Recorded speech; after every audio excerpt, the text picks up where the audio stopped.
Ang tahimik na bayan sa paanan ng bundok Arayat. May isang masaganang bayan. Ang mga tao ay namumuhay ng payapa, masagana ang ani, malinaw ang ilog, at laging malamig ang simoy ng hangin. Naniniwala ang mga matatanda na may diwata na nagbabantay sa bundok. Pagpapakilala kay Mariang Sinukuan. Ipinakilala si Mariang Sinukuan, isang napakagandang diwata. Siya ang tagapangalaga ng kalikasan, ng kagubatan, hayop at tubig. Mapagbigay siya sa mga taong marunong gumalang sa kalikasan, ngunit mahigpit sa mga sakim at mapang-abuso. Babala ng diwata minsang nagpakita si Mariang Sinukuan sa panaginip ng isang matandang babaylan. Nagbabala siya, igalang ninyo ang bundok at ang kalikasan. Kapag ito'y sinira, aalis ang aking pagpapala. Ipinasa ng babaylan ang babala sa buong bayan.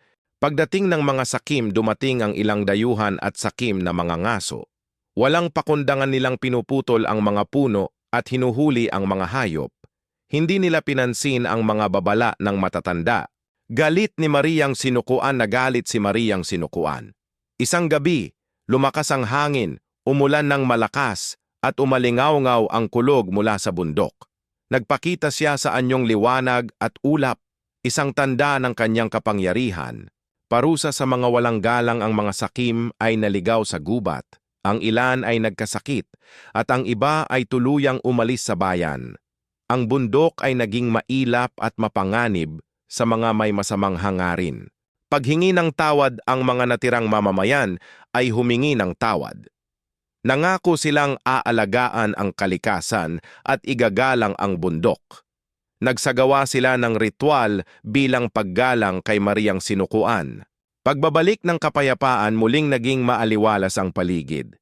Bumalik ang masaganang ani at malinaw na tubig. Hindi na muling nagpakita si Mariang Sinukuan, ngunit nararamdaman pa rin ang kanyang presensya sa bundok. Aral ng alamat. Hanggang ngayon, pinaniniwalaan ng mga taga-Pampanga na si Mariang Sinukuan ang espiritong nagbabantay sa bundok Arayat.